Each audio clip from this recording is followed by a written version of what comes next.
आज ये आपने कार्यक्रम किया है, इसका क्या उद्देश्य था? इसका उद्देश्य था महिलाओं में जागृति पैदा करना। इसका मेन उद्देश्य था कि महिलाओं को यह बताना कि भाई आपको जो आज अधिकार मिले हुए हैं वो समस्त अधिकार बाबा साहब के संविधान की वजह से मिले हैं, बाबा साहब के संघर्ष की वजह से मिले हैं। ये सारे समस्त अधिकार जो है बाबा साहब के संघर्ष की वजह से महिलाओं को मिले हुए हैं। ये बातें सब बताना, ये इसलिए ये कार्यक्रम का आयोजन किया गया था। और इस कार्यक्रम में काफ़ी दूर दूर से महिलाएं और पुरुष शामिल हुए थे। करीब 400-500 लोग, 500 के आसपास की संख्या इस कार्यक्रम में मौजूद थी। तो सभी जो विद्वान वक्ता आए थे उन्होंने अपने बड़े सार्थक तरीके से अपने विचार रखे हैं।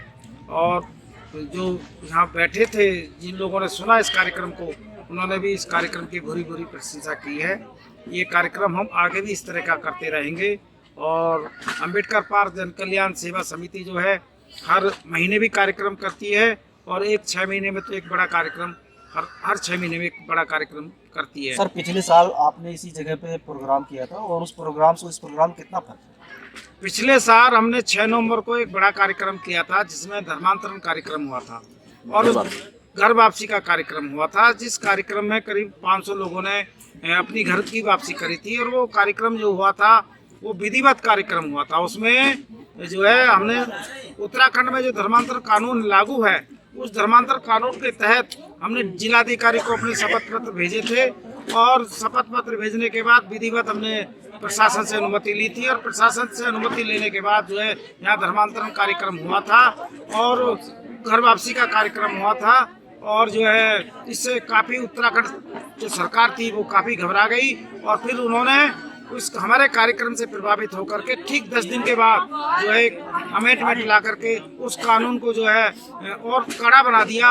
अब जो है इस कानून के तहत जो है 10 साल की सजा और 5 लाख रुपए तक का जुर्माने का प्रावधान हमारे इस कार्यक्रम की वजह से उत्तराखंड सरकार ने करा। क्या आपको लगता है जिस प्रकार से आप इस बार को प्रोग्राम को करने के लिए संघर्ष किए हैं, क्या आपको लगता है इस प्रोग्राम को खत्म करने की बड़ी साजिश है? देखिए, इस प्रोग्राम को ख़त्म करने के लिए प्रशासन पूरी तरीके से अलर्ट था। वो नहीं चाहता था कि ये कार्यक्रम हो। उनको ये संदेह था कि ये फिर से धर्मांतरण कार्यक्रम करेंगे। हमने उप जिलाधिकारी और स्थानीय प्रशासन को ये बताया था जब हम धर्मांतरण कार्यक्रम करेंगे तो आपसे परमिशन लेकर करेंगे। तो उन्होंने कल शाम तक उन्होंने हमें परमिशन नहीं दी। जब हमारी काफ़ी उनसे बहस हुई, लड़ाई हुई, तो फिर जो है बहस के बाद जो है और काफ़ी उनसे संघर्ष के बाद हमको जो है कल शाम के टाइम परमिशन मिली।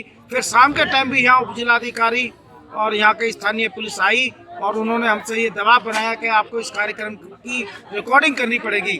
तो मैं शुक्रगुजार हूँ ये मंक मीडिया का, जो मॉक मीडिया के नाम से फेसबुक पर लाइव हो रहा था। हमने उनसे बहुजन मीडिया का कि उन्होंने पूरा रिकॉर्ड किया है और पूरा रिकॉर्ड ही नहीं करा, हमने उन्हें ये बता भी दिया कि भाई आपको अगर कोई हमारी वीडियो चाहिए तो आप जो है बहुजन मीडिया से ले सकते हैं। ऐसा मैंने स्थानीय प्रशासन को अवगत करा दिया था। जिस प्रकार पूरे देश में एक तरफ हिंदू राष्ट्र की मांग हो रही है, दूसरी तरफ आप सभी लोग बौद्ध धर्म की तरफ कन्वर्ट हो रहे हैं, क्या देश में सरकार आपसे घबराई हुई है? हिंदू राष्ट्र के लिए जो सफलता किस तरफ जा रही है? देखिए ना, ये भारत देश ना तो कभी हिंदू राष्ट्र था, न इसे कोई हिंदू राष्ट्र साबित कर सकता, क्योंकि SC ST OBC के लोग हैं वो हिंदू नहीं है।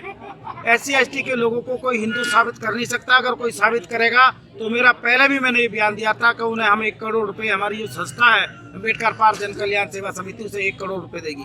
उसका एक मेन कारण मैंने ये बताया था कि SC ST OBC का कोई संस्कार नहीं होता। जिस तरह से मुस्लिम का संस्कार होता है खतना संस्कार, जिस तरह से क्रिश्चियन का संस्कार होता है, ईसाइयों का संस्कार होता है बपतिस्मा, उसी तरह से सिखों का संस्कार होता है अमृत छकना, इसी तरह से हिंदुओं का भी संस्कार होता है जिसे बपतिस्मा संस्कार कहते हैं और जनेऊ संस्कार कहते हैं। तो ये SC ST OBC के जो लोग हैं इनका कोई संस्कार नहीं होता। तो दुनिया की कोई ताकत इनको हिंदू साबित नहीं कर सकती और ये हिंदू है भी नहीं। और हम लोग जो इस देश में ये कहना गलत है कि भाई इस देश के अंदर जो है ये हिंदू राष्ट्र है।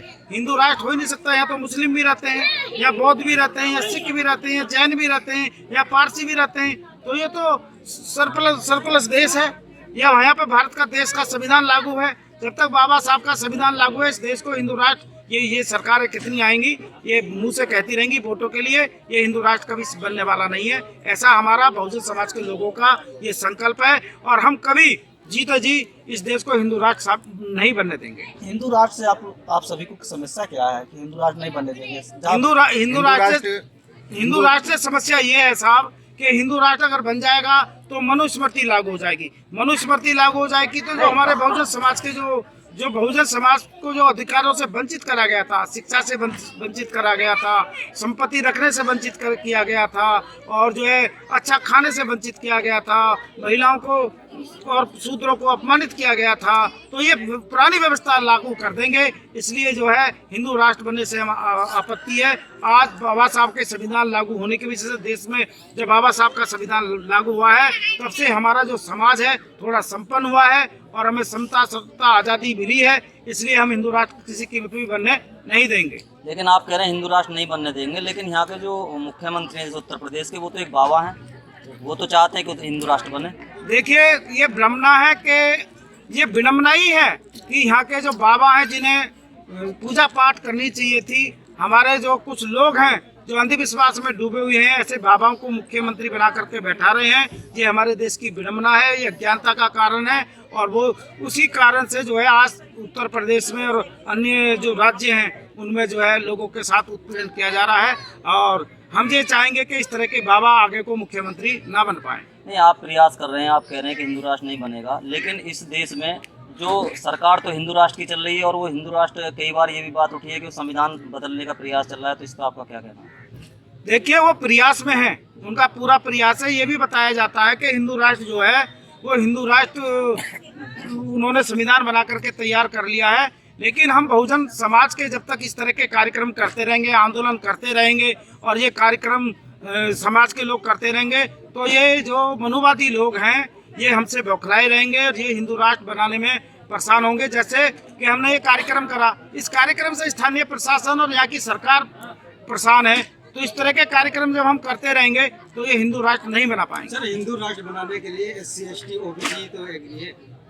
नहीं, हिंदू राष्ट्र बनाने के लिए SC ST OBC अगर एग्री है तो वो अज्ञानता के कारण है, उसे ज्ञान नहीं है। ये जिम्मेदारी हम लोगों की बनती है, हम लोग काम नहीं कर रहे हैं जिसकी वजह से हम SC ST OBC के बीच में नहीं जा करके अपनी बातों को बाबा साहब के विचारों को, संत महापुरुषों के विचारों को, बुद्ध के विचारधारों को हम लोग नहीं पहुंचा पा रहे हैं। ये हम लोगों की कमी है। अगर हम लोग बाबा साहब के विचारों को, संत महापुरुषों के विचारों को और जो है अपने SC ST OBC में पहुंचा देंगे तो फिर जो है ये SC ST OBC जागरूक हो जाएगा और ये हिंदू राष्ट्र की बात कतई नहीं करेगा। बहुत साहब आपसे सवाल है कि आज आपने महिलाओं के सम्मान में उनके लिए प्रोग्राम रखा गया, मगर उनके धर्म और जो ग्रंथ है उनमें महिलाओं का सम्मान नहीं है, तो क्या संदेश देना चाहेंगे? पहली बात तो मैं ये बताऊंगा कि ये प्रोग्राम मैंने नहीं रखा, मैं खुद यहाँ पर एक अतिथि हूँ और मैं यहाँ अम्बेडकर पार्क सेवा समिति का जो है सपोर्ट करता हूँ, सहयोग करता हूँ। और अम्बेडकर पार्क सेवा समिति का ही नहीं तो मैं पूरे देश के जितने भी बहुजन समाज के सामाजिक और धार्मिक संगठन हैं तो उन सब का मैं सहयोग करता हूँ, क्योंकि मैं एक जो है सम्यक जीवी हूँ। तो सम्यक जीवी की जो परिभाषा होती है तो शायद आप भी उसको नहीं जानते होंगे, तो मैं थोड़ा सा वो भी बता देता हूँ। बाबा साहब ने 1956 में दीक्षा ली थी, तो उन्होंने दीक्षा लेने के अलावा एक काम और किया था, उन्होंने ग्रंथ लिखा था जिसका नाम था बुद्ध और उनका धम्म।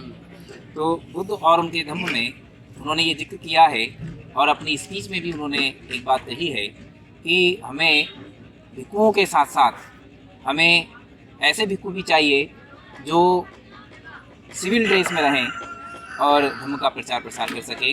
ऐसे भिक्षुओं को नाम उनने जो है मिशनरी और सम्यक जीवी नाम दिया था।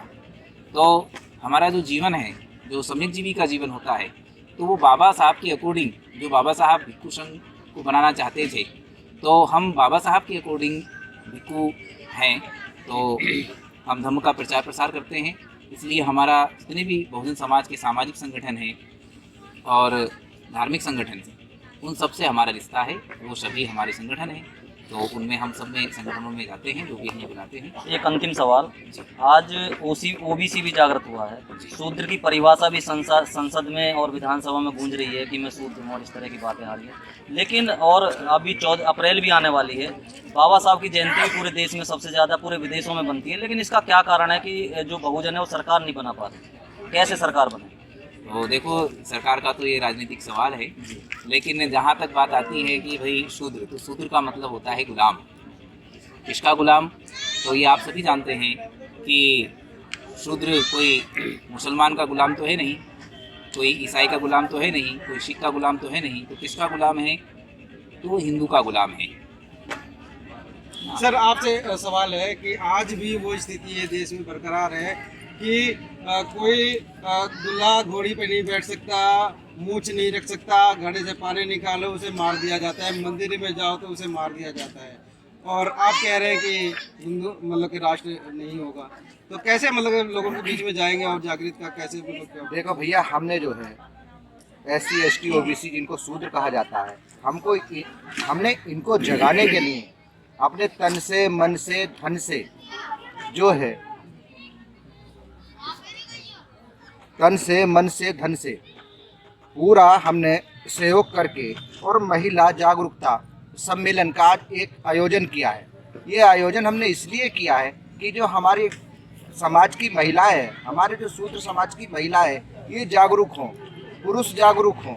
जब ये जागरूक होंगे तो ये ना तो घोड़ी पर चढ़ने से रोकेंगे कोई, ना घड़ा छूने से कोई किसी को मार देगा, ना कुछ कर देगा। इनको मालूम है कि ये जो है गुलाम है, इसलिए ये हमको जो है प्रताड़ित करते हैं और ये पाखंडवाद, मनुवाद पर चल के हमको गुलाम बनाना चाहते हैं। अभी हम लोग जो शिक्षित नहीं हुए, हम इनको शिक्षित करने का प्रयास कर रहे हैं, अपनी महिलाओं को शिक्षित करने का प्रयास कर रहे हैं। जिस दिन हमारा समाज, हमारी महिलाएं जागरूक हो गई, उस दिन ये भारत देश में बहुत कुछ परिवर्तन हो जाएगा। वही मानवता का मतलब जो धर्म स्थापित हो जाएगा, जो पहले 250 साल पहले जो मानवता का धर्म, नैतिकता का धर्म था, वही सब शुरू हो जाएगा।